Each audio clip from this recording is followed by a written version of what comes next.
This time of year, a good hoodie is absolutely essential. And the American Giant Classic Full Zip Hoodie is made to last a lifetime. With timeless style, heavyweight fleece, and durable details, you can depend on it for years to come. Snag the hoodie that will bring you comfort for life, the American Giant Classic Full Zip, and save 20% off your first order at american-giant.com when you use code CLASSIC24 at checkout. That's 20% off your first order at american-giant.com. Code CLASSIC24. I'm Flash Rosenberg, and I'm an attention span for hire, which means I shoot, draw, write, and talk.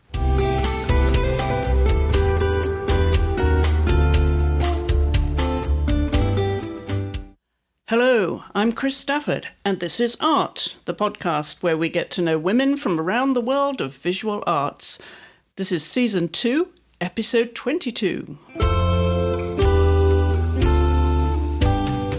My guest this week is the multimedia artist Flash Rosenberg, who describes herself as an attention span for hire, and she photographs, draws, writes, and talks as a performer.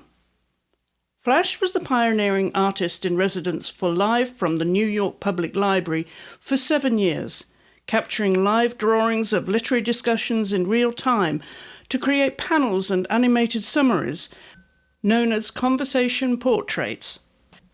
Flash was born in Mount Vernon, New York, one of 3 children. She has a younger brother and sister, to Marilyn, an early childhood educator, and David, a chemical engineer and rocket scientist.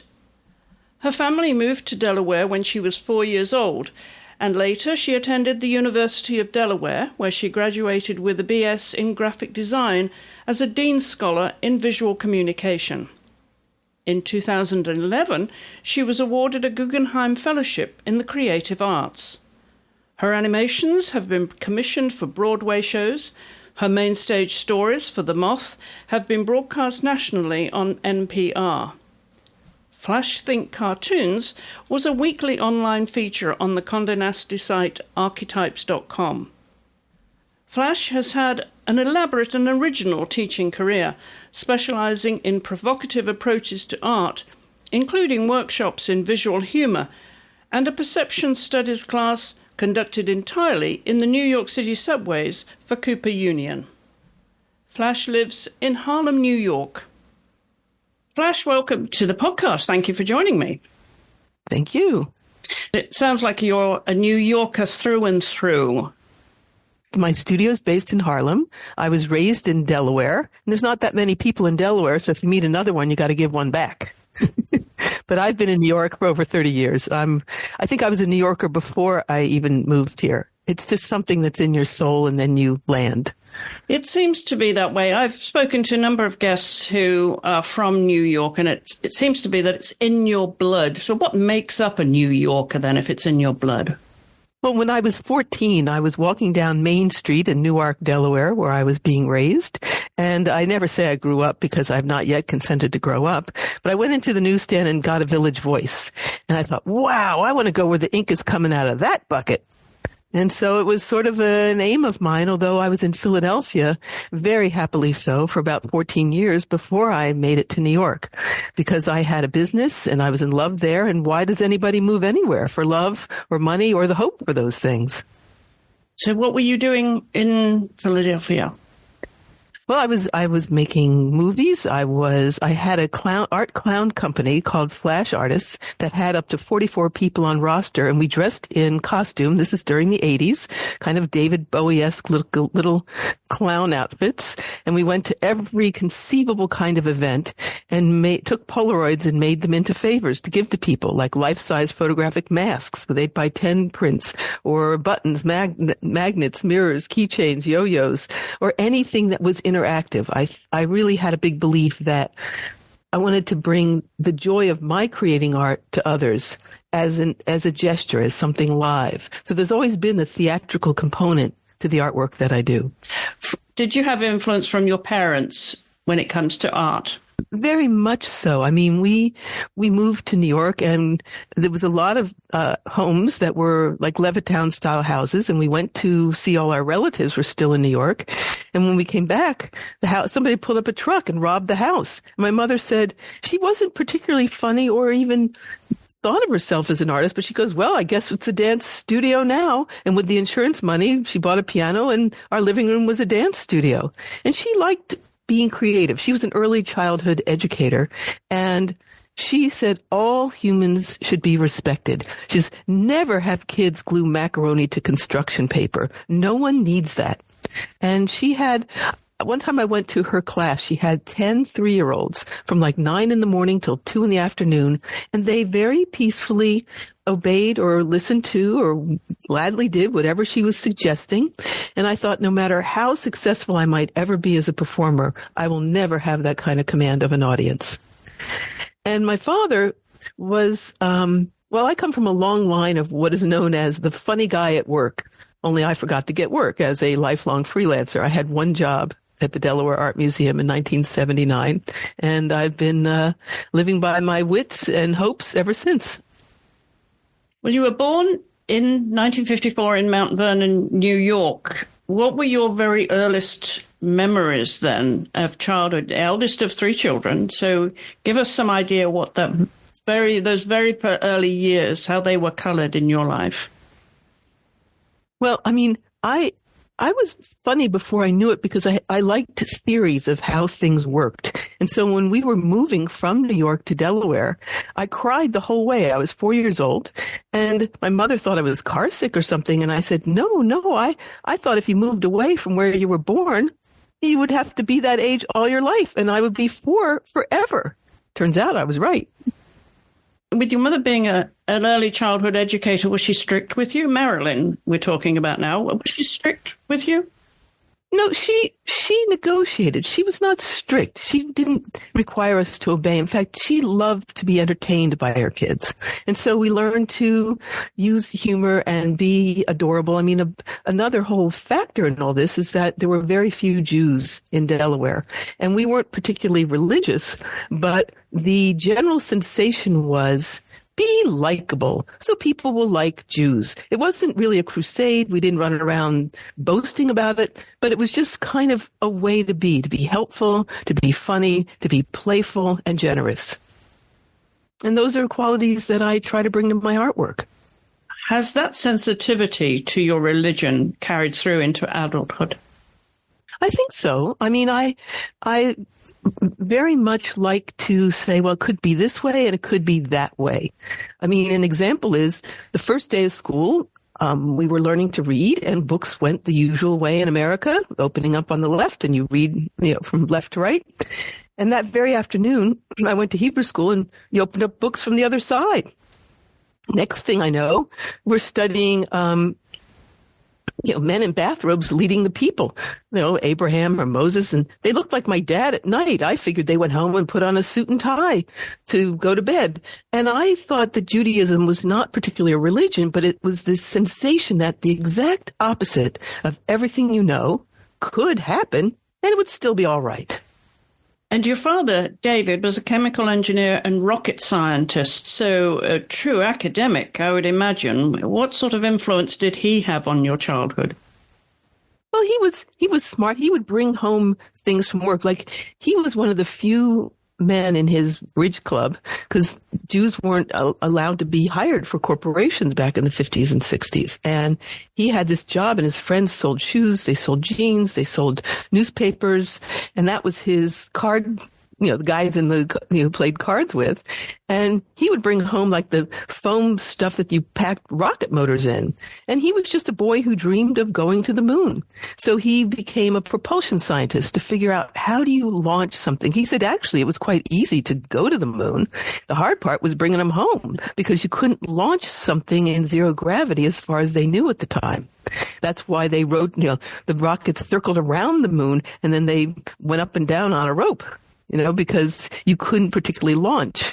So we would talk about different science things, but a lot of his work was secret. There was high security clearance and all that, because a lot of rocket science was also involved with details for the military, which was a source of some contention when I became more radical during the Vietnam War and things like that. But, he said he was all about the science, and he was amusing. He loved to tell jokes.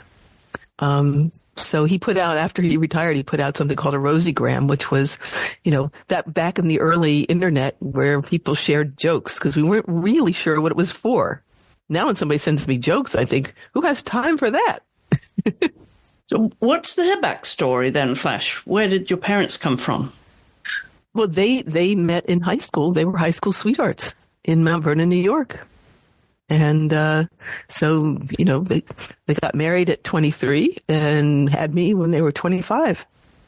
And how about your grandparents? Because often we favor one grandparent or another. What was your relationship with your grandparents? Very, very close. My grandfather was pretty much my best friend. So, on which side? On my mother's side.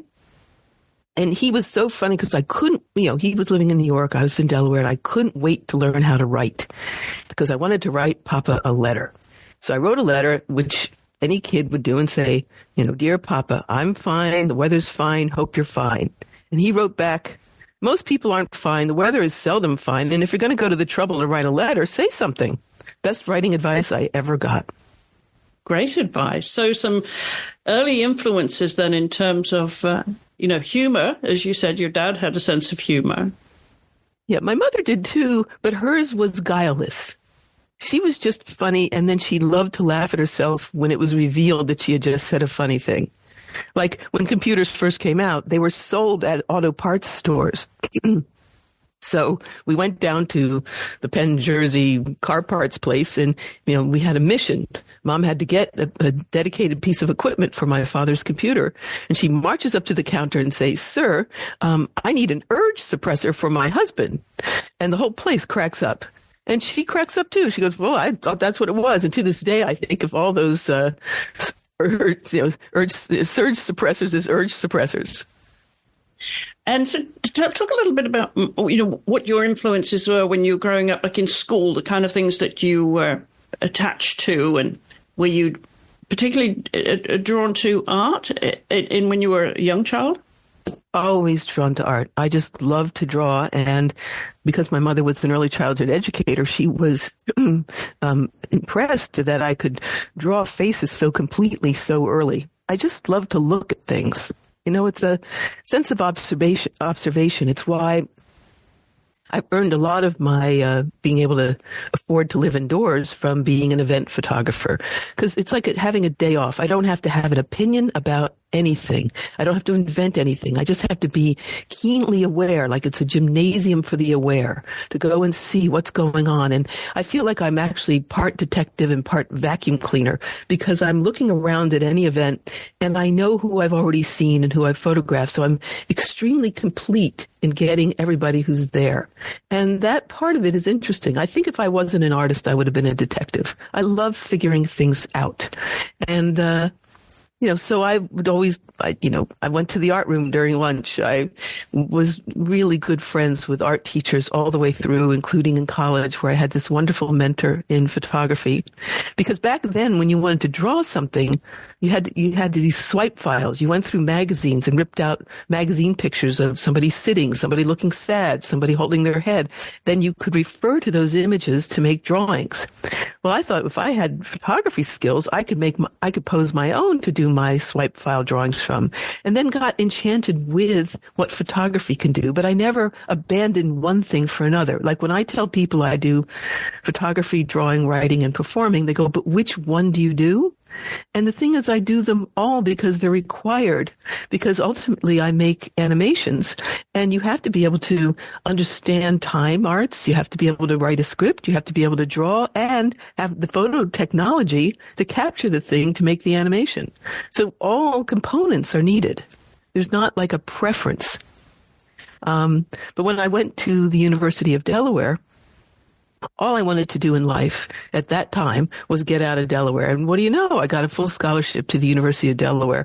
So I'm in my room crying, and my parents are opening up the Asti Spumante.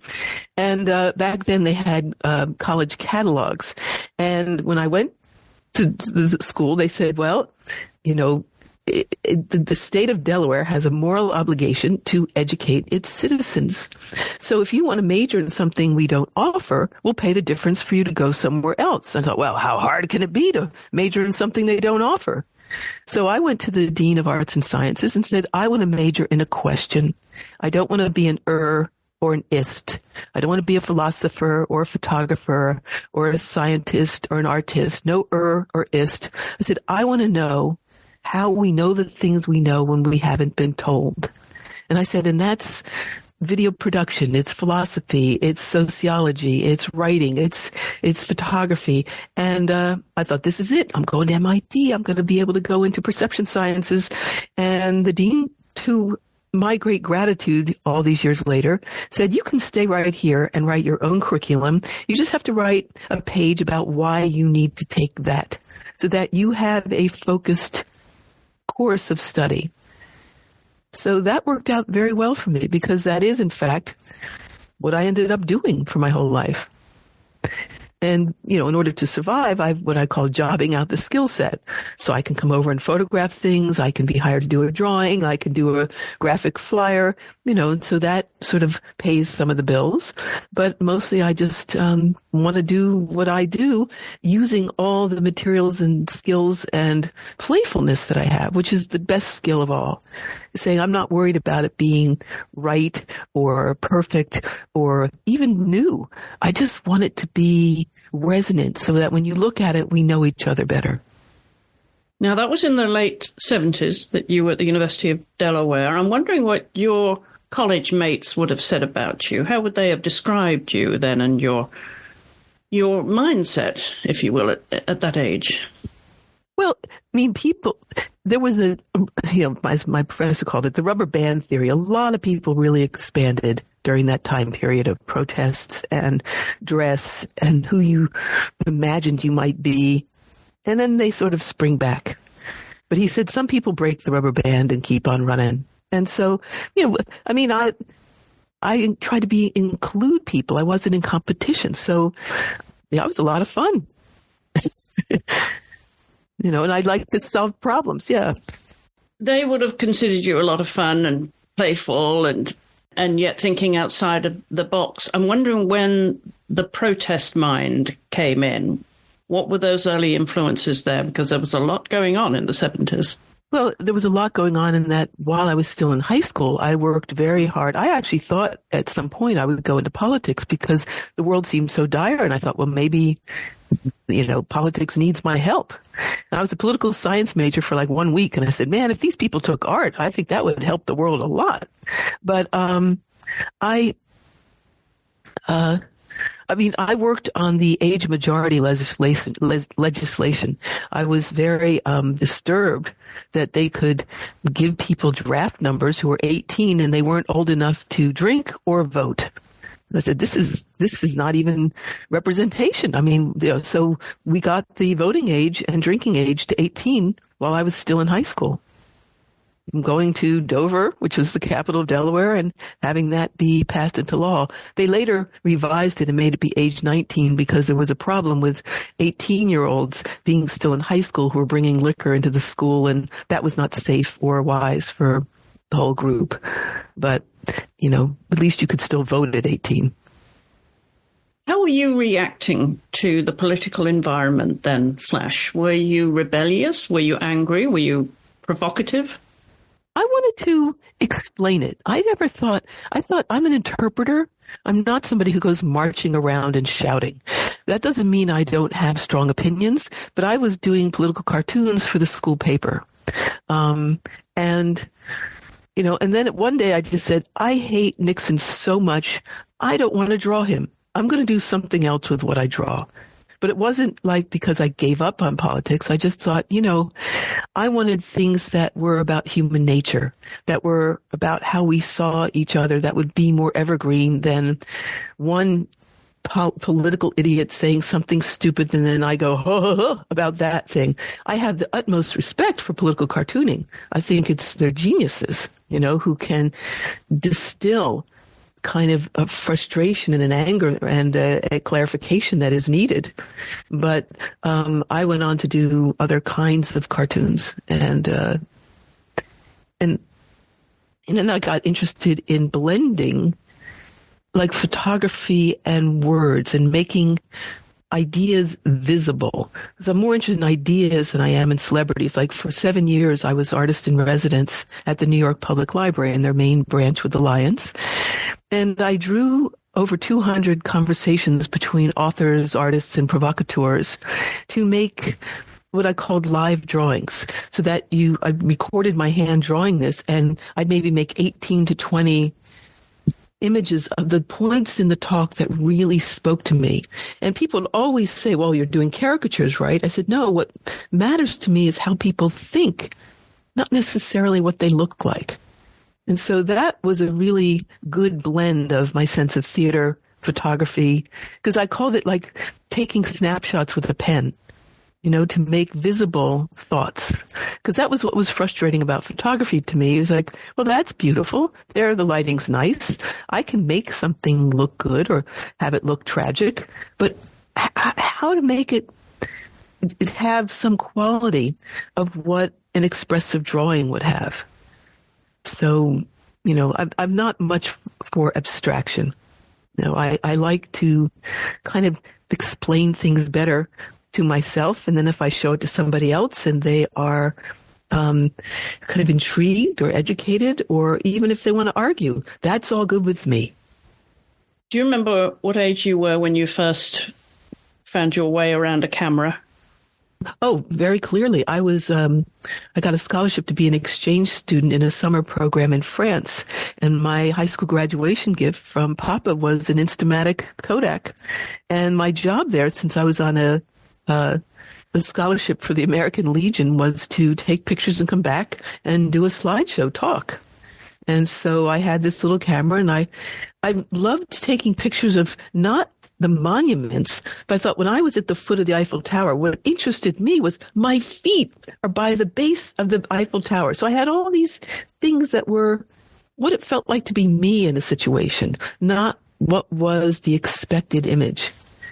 One of the early assignments I did was a show that took place on a DART bus in Delaware. It's the Delaware Area Rapid Transit, which if you put an apostrophe between the D and the A, you have the Bus DART. It was the art bus. And it went around different routes, and I took a picture of a dancer in what would categorically be the scenic points in Delaware, but they were personalized. And so she sort of moved in the space, and we played with what we found. And so there's always been a wink and humor in most of the images I do, except for when I'm being respectful to somebody who needs a good portrait. I mean, I don't have to always be me.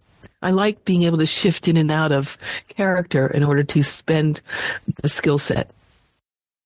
So is this about relationships then, with your images, with the way you perceive things? I think that's a very good insight.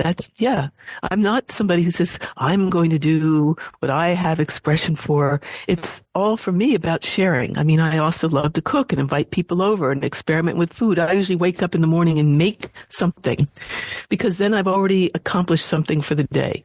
Whether it's my own tzatziki or whether I'm making matzo lasagna or I'm making some kind of soup. I mean, and then put it away so it's ready for the end of the day, and then continue. But I do like the idea of it's a social activity. For me, my degree ended up saying that I got a BS in graphic design as a Dean's Scholar in visual communications. And I got thrown out of the University of Delaware after 3 years because I was all done. I was too arrogant to ask for advice about what courses I should take. Turns out when I went in for my little senior conference, the dean said, well, you're done. You've earned all the credits. And I went, oh man, now I have to get a job and I don't even have a boyfriend. Oh my goodness. And the interesting thing was that now I forgot my train of thought. That happens too, because everything starts going ding, ding, ding, ding, ding. Let's see. It was about noticing this. Repeat your question. I'm sorry. If you walk into a room and being an extrovert, which clearly you are, is it about you and how you connect to what you're seeing, what your perception, who you're meeting, or is it the bigger picture that you're taking in, or is it all of those things Or is it the relationship between the people that you're meeting that you're observing as well? Because at some point you might be able to use this material. Yeah, I don't think there's any one thing. Oh, I remember what I was getting ready to say about visual communications is that when they went to grant me a degree, they can't give you a degree in something they're not accredited for. And so I said I wanted to be visual communications. And now they've renamed the department. It's not called graphic design anymore. And I was like sort of a minor celebrity of somebody who changed the whole focus of that department while getting an enormous amount of trouble for it at the time. But that's sometimes what people who have an idea about how it has to go. I said, anything I'm learning now, I'm not going to particularly use technically in the future. What? Rubber cement, press letters, waxers, all this stuff I learned. None of those technologies are used now. And I like new technology because I have this attitude that I tell to friends who are, my age and older. I say, try not to hate it first. It's not that hard to understand. Oh, good grief. I'm sorry about the ding. So just coming back to my other question about how you take in a room. Well, I kind of go, I look forward to see, like one of the things that my pursuit of visual communication, I said, how do you know the things you know when you haven't been told? Like, how is it you walk into a party and you decide to go talk to that person? What makes you go into a department store and they've got all this merchandise and you touch that sweater? What guides it? So I'm always sort of quizzing myself about how I'm in the situation. And one of the things is it's not like trying to win people over. I don't think I have a performance personality per se. I do think I, use performance. And in fact, I used it to learn how to write because I wanted to watch how words landed on people. And that was a good way to understand how to be more concise, how to be able to say what you mean and then stop. Don't over talk it. And understand that the work I'm doing exists to connect. I'm not making decoration for the wall. I'm not making decoration for the brain. I mean, I'm making like, what are we thinking now? What is it that's going on that we need to pay attention to in order to get to a more advanced, distinct, or humorous thought? So it's a combination of intuition and instinct, but there's not always an answer, is there, to those things that we are not introduced to, that we have to figure it out ourselves. There's not always an answer. Right. I don't think that it's either or, it's and that's kind of the way it's been for me because I absolutely like my solitude. I cross off on all those forms. You have to put single, married, divorced, widowed. I cross off single and put independent. I don't think single like I'm a piece of cheese that doesn't have a sandwich yet, like a Kraft single. I just think that I'm so tuned in when I'm out. I think I have a little bit of what I call princess in the pea syndrome. If somebody was in my house, they'd be moving my things around, and I can keep a very cluttered art studio because I know where everything is. I have, not boastfully so, just strategically in order to keep track of my things, I have a photographic memory. So if somebody comes here and they move something, it's gone. I've always been in love. It doesn't mean I'm not interested in other people, but I really do like having my own space. I figure I live simultaneously with others. I don't have to live with them in my house. Sometimes we think of being independent as because we've been let down. So often we prefer to be independent, and that makes us more strongly independent. I'm wondering, since you've not been married, you told me you have been in love, though. Is that also self-preservation? That's an interesting theory. I think it's as a 70s person, I was with somebody for 10 years, and at that time I said, we're not going to get married till everybody who's in love can get married. So it was kind of a political statement. It wasn't particularly running away or running towards. It was just kind of a way of if somebody is with me and they want to leave, I'll pack them a lunch. That doesn't mean I'm whimsical about it. I take people's feelings very seriously, especially people who, have gotten involved with me. But I just thought that I'm in the world, and maybe I'm a friend slut. Who knows? I just have a lot of people who probably think I'm their best friend. And honestly, I am. I mean, they are to me too. And I think that I think in the future, one of the classes I taught was called Future Nostalgia at Cooper Union, about documenting the anticipated past. And I had people think about what was going on 100 years ago, what was going on 10 years ago, what might be in your home 10 years from now, what about 100 years from now, and thinking about all these things. That's playful for me, so I don't feel like I have to particularly follow social rules without being angry at them or sarcastic about it or trying to interpret what is psychologically wrong with me. I think I became extremely independent because of my mother and father. My father was in a hospital for about 2 years, and this is when my younger sister was born. And at age 9, I made the lunch, I helped with dinner, I took the garbage out, and I got the message that we are all able to do whatever we need, and you don't need to get married or even necessarily have a partner to be whole, that you're whole as your whole self. And I kind of like living that way. And if somebody turned up tomorrow and I was in love with them, I would change my mind and say, okay. You mentioned the teaching. I wanted to come to that. And obviously your educational background with your mother and your father to some extent. So what do you enjoy about teaching? Is there a part of that that's a performance as well, that you enjoy that element of it? Yeah. I like coming up with challenges so that people think differently. Like one of the things when you teach in art school or Cooper Union, I taught at the University of Delaware, at Temple University, do you teach photography? Are you teaching drawing? I said, I'm not teaching a technological skill. I'm teaching how to perceive something. Then you can fulfill the assignment as an essay, as a photo, as a drawing, or any of the above. One of the classes that I enjoyed teaching, because Cooper Union was sort of focused at the time I was there on, urban focus, urban studies. And so I taught classes for several years. It took place entirely in the New York City subways, because I thought this is like a paradise for noticing. Like everybody's in a subway car, and they all look like they're bored or not paying any attention, and everyone knows exactly what's going on. There's some disturbance, we're tuned in.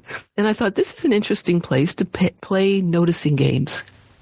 And so for me, the fun of teaching was coming up with assignments that got students to think differently and think of themselves as more creative, and more inventive, and that they weren't trying to do it right. They were trying to do it in a way that was true to how they were looking out of their own mind.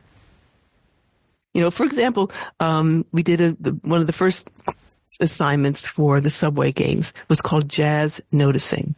So we get on the subway at Astor Place, and we're going up to 96th Street, and all the way up, you have to notice everything around you in bits and drabs and sentence fragments, things you overheard. Write it down as fast as you can in a notebook. Then when we turn around to come back to the school, think of everything you're thinking about, worrying about, thinking you should do, thinking that what you want to eat, whatever it is, your internal discussion. And then they had to make a portrait of that trip between the outside and the inside. And they could cut apart text, they could take pictures, they could do drawings. And it was interesting because then they started to understand that art supplies were a way of expressing that wasn't some virtuosity you had to have for drawing or taking pictures. Everybody, I made them all draw. And if you ask a group of adults to draw, I can't draw. Oh, I can't draw. I said, you could draw in second grade. What happened? So they had to draw the person in front of them. If that person got up and left, you would continue drawing the person with whoever sat there next. And then if the seat was empty, you drew the seat. And at the end of the ride, you had a portrait of the monster that sat across from you. And it was great fun. My favorite game on the subway is something called Subway Noticing Games, which is you're sitting there with a group of strangers. What are you wondering about the people around you? Like, look at the shoes, guess the face. Look at the face, guess the shoes. Although the thing that triggered my wanting to teach this was a game I called Nuclear Subway. Let's say there's a terrible, terrible nuclear accident, and the only people left on Earth are in your subway car.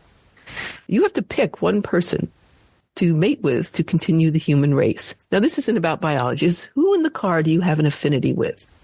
And you go, ooh, well, he's cute, but she's reading, and it was a way of people figuring out who they were by how it is they perceive. And that was really fun for me as a teacher. And so how important is the teaching now to all the other things that you do? Well, I don't really teach anymore. Well, there was a pandemic, and so there was no in-person teaching. And at one point, I wanted to do the assignments more than the students did. And also now teachers are hired more likely for their advanced tech skills in Photoshop and other and AI and things like that. So I'm content now just to be able to do my work, and I'll do workshops or things like that. But last summer I had a couple of art residencies where I was teaching visual humor. And the thing about teaching visual humor is that we notice so many more funny things in a day than we can express. And so I sort of came up with a whole series of exercises so people could be nurturing being funny without trying to be funny or without telling jokes. And everybody felt more clever and wittier and more possible. And that was, and I had adults in my classes. I even had kids in classes. I have, again, like art is for play. That doesn't diminish it. Like people sometimes think you're not as serious if you do something funny. But I think that evidences a kind of, extra thinking that you can be serious and funny, and that the funny is being bemused at the absurdity of life, which is kind of relates to what I've been working on now, in that for 8 years I was helping to manage care for my parents who were in dementia. And I hate the word dementia. I want to change the word to being in a new dimension, spell dementia with an N. Because my mother, she wasn't demented. There are certain political characters who I can assert are demented. My mother just lost one of the laws of physics. She lost a sense of time. So it was interesting to play games with her to understand, to help her not have as much anxiety about this, and I call her like Mom, the genius of now. And it doesn't mean you just say, oh, the glass is on the table and you're wearing socks. Like we would hear a bird and I say, what color do you think that bird is from its song? So she still had the ability to be creative. And so a lot of my preparation to teach in colleges and workshops was really put to use to help make the time I had with my mother, when people are like, oh my God, this is terrible, they're in dementia, I'd never want to be that way. You don't know what you're going to want until you're in a situation. And she liked feeling the air on her cheek. She liked seeing the faces of her children. And I liked figuring out how to make the day be interesting. She also seemed to have cured me of an overriding ambition. Like it was okay to just be. And, these 8 years happened like between 2014 and 2019. And then I'm thinking finally she passes. We're in a moment of what I called grief and relief. And then there's a pandemic. And so that has changed where I think I am in the world, what gives me satisfaction, what it is I put out there. And I'm reevaluating it all now. And that to me seems like a good thing, even though some people might interpret it as lazy. Like, what? You're not keeping up this pitch of producing and showing and inviting people. Maybe that's not always needed. Sometimes, lots of people do their work in order to get known. But I'm more interested in what I get to know than in who gets to know me. Back in 2011, you were awarded the Guggenheim Fellowship. So tell me how that impacted you and your career at that time and how you utilized it. Well, that was, I mean, they call you before they publish it and they tell you, we're telling you this and don't tell anyone. What? The first thing I said at that call was, I can't believe it. Not because I didn't think I deserved it, but that because my career is all over the place. Usually it's very specific. Someone's a film video person. Someone's a photographer. Someone's a writer. They have the categories. And Ed Hirsch, who made the call, said, I wish we could give more of these to people like you who are using all kinds of resources in order to create a statement. So I was going to make a film based on a one-woman show that toured around for about a decade, something called Camping in the Bewilderness, and I ended up renaming it something like thinking at the speed of, or something at the speed of thought. And I walked in and out of like 800 slides, and I was going to make a movie of it. And then I realized that was too much related to film and a kind of idea. And then I didn't do that and just started doing cartoons and other types of things. And what I like about the Guggenheim is they said, you're using this to figure out where you need to go next. So it's not that you have to dump a bottle of shampoo on the table and say, well, this is the mix that I did. Said, you have proven that you've done enough stuff in your career in order to earn this. Whatever you need to do next, we trust that that's what you need to do. And that was an incredible gift to have the acknowledgement, and to, it helped also that I could continue to do the work I was doing at the New York Public Library, because I was not paid by them to do that. I mean, if you're dealing with library budgets and you have to lay off librarians, there certainly is not going to be a budget for an artist in residence. So the way I was able to coordinate that was I would find third-party funding and then give them a little commercial slide, a little, credit slide at the end of the different animations that I made. I would take a 90-minute talk and make let's say, anywhere from a 4 to 8 minute little summary of it, so that you could get the top points and have.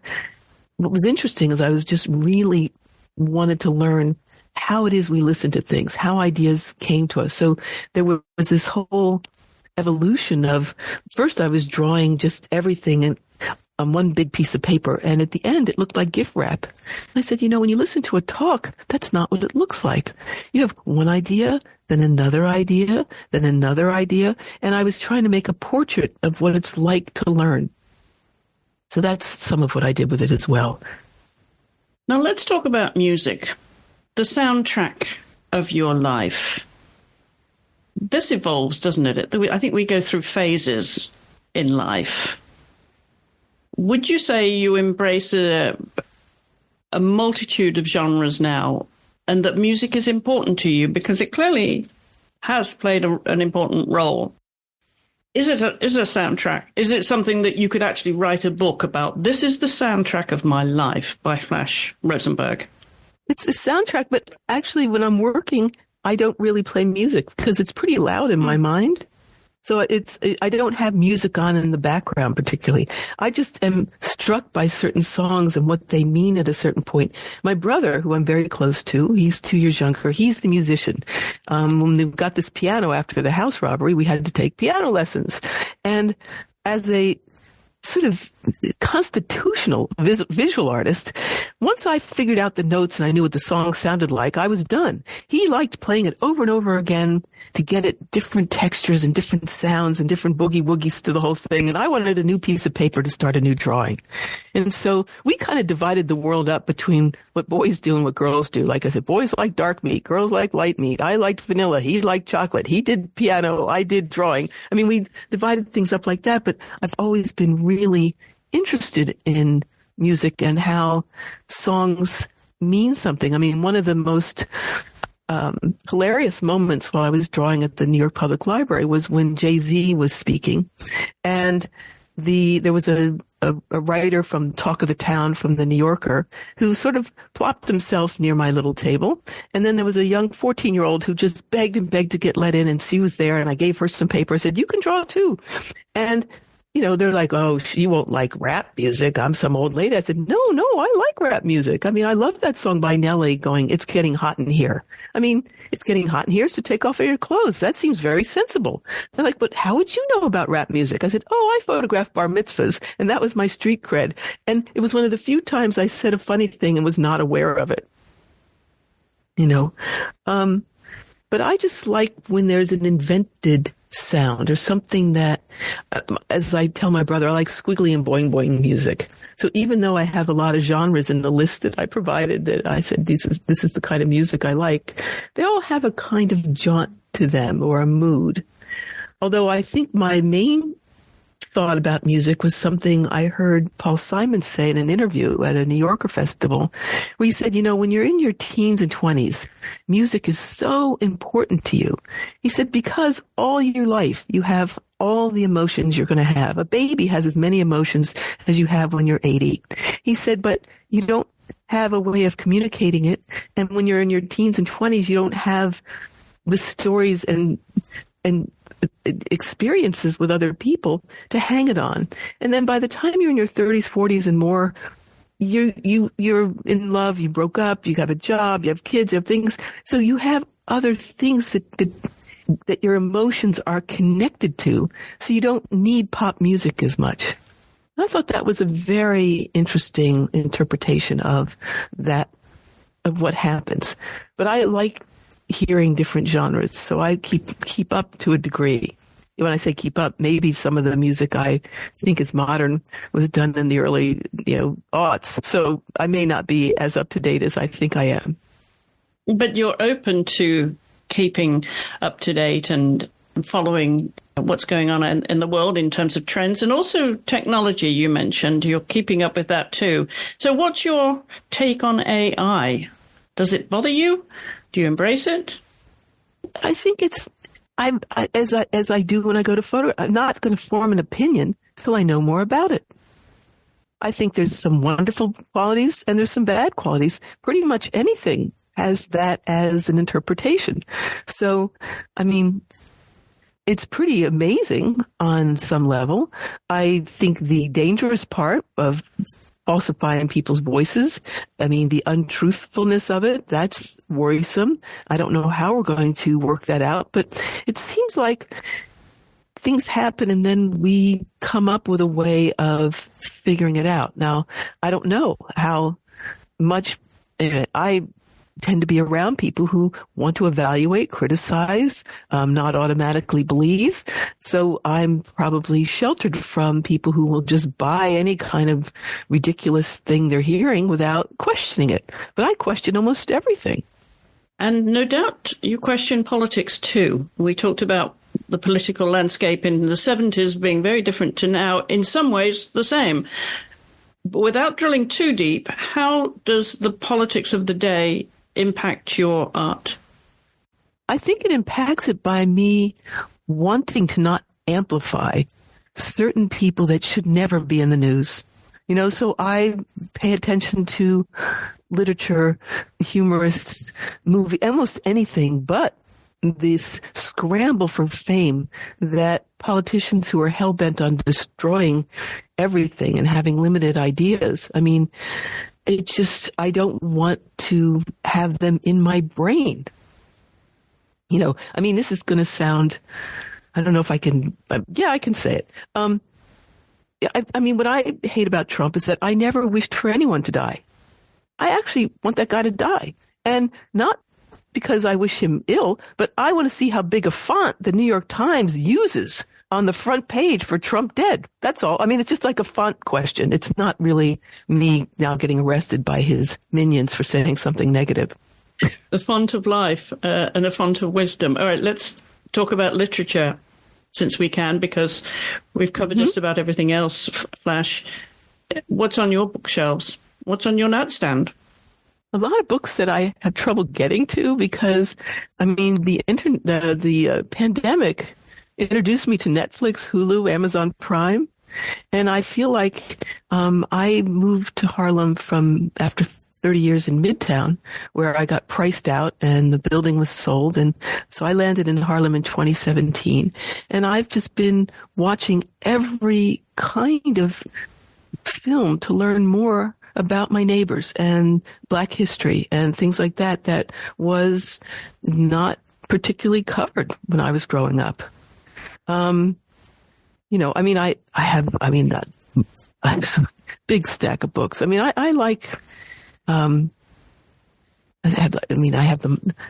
the Moth has these collections of stories, and people give me books, but I don't. What happens is, here's where my relationship with books, it got skewed. I had 42 boxes of books packed that I was going to take from Midtown to my new place in Harlem, and they began asbestos abatement on the roof while I was legally still there. So they're hacking through, and all this debris and soot and I presume poison is wafting down on top of all these boxes that are all stacked. Some were going to be moved because I had a whole library of photo books, because when I was first teaching photo history, you had to take slides from books. There wasn't a photo history master list. You had to come up with your own material to teach. And I go up on the roof. There's 8 guys in hazmat suits, and I'm screaming like a banshee. I don't even know how banshees scream, but apparently that might have been a worn cliche. And I'm like, what? I'm calling the police. Stop it. They go, oh, don't worry, lady. We're going to take care of it. And they used a fire hose to hose down 42 boxes of books. And I lost all my books. And I thought, well, we don't know what to do with the books anyway, so maybe I'm on the forefront of no longer having books. I try to say, well, I'm not happy about it, but if it's what occurs, I'm not going to mope about and say that's, mostly what I read in all those books are in me, and they inform an awful lot of what I do. And I liked, just odd novels. I liked Anais Nin. I liked, surrealists. I liked the, Oulipo, which played games with how they wrote in literature. It was a French kind of organization. So it was like this kind of stuff on the edge. I loved surrealism. I liked magical thinking. I liked all that kind of stuff. And I also like books of facts. Right now I seem to be more interested in documentaries, maybe because I want information more than I want to be distracted. Like, I know so many people and their stories and all that. I don't need to read about a family that's fictionalized anymore. That doesn't have much interest to me. Also, a lot of the books are friends of mine write books, and then, oh, good grief, now I have to read them. And blessings on that. That's one of the joys of being in the community I live in here in New York. A lot of people produce a lot of stuff, and I'm seeing friends in shows, friends who write books, friends who do poetry, and that's part of the puddle I love so much, being here. Now that you're in your 70s, one might ask you what's on your bucket list, but I probably would tell me that you're still drawing the bucket. I have one whimsical thing. I wish I could be on Law and Order Special Victims Unit. I could just be the dead person at the beginning of the show. But I just love that series because I've had a whole life and I haven't really solved anything, and they solve a thing in 1 hour. It's very admirable. This is the detective in you coming out again. Yeah. But I don't have a big plan. I just try to live with health. It's so funny because 70 is a very interesting age to be, because before this, I would not tell people my age. I wasn't particularly coy about it. They could find out. It's on the internet. But now I run around boasting about it. Hey, I'm 70, and it's a freedom. I'm not expected to do things. I have a 9-year-old grandfriend. He's not my birth grandson, but he's a close friend of mine. And, and we get to compare our lives. And that to me is really interesting. And I think I just want to continue to be playful, to be helpful, to be insightful, and keep my mind sharp by doing things that entertain others in a thoughtful way, not entertain like, hey, yabba dabba doo, like just really a new, keep coming up with new ways to think about things. That don't hate it first. When you close the door and turn the phone off at the end of the day, Flash, what do you do to unwind, and where does your satisfaction come as you're unwinding? I think I'm easily distractible, so I unwind almost in seesaws during the day because I have a democracy of interests in things. I'm just as interested in cooking a meal as I am in doing a cartoon as I am in answering an email. Like, I just find the details of life interesting. So it's not like there's suddenly now I have to wind down. I mean, I fortunately don't have any sleep issues. I just hope to be awake as much as possible.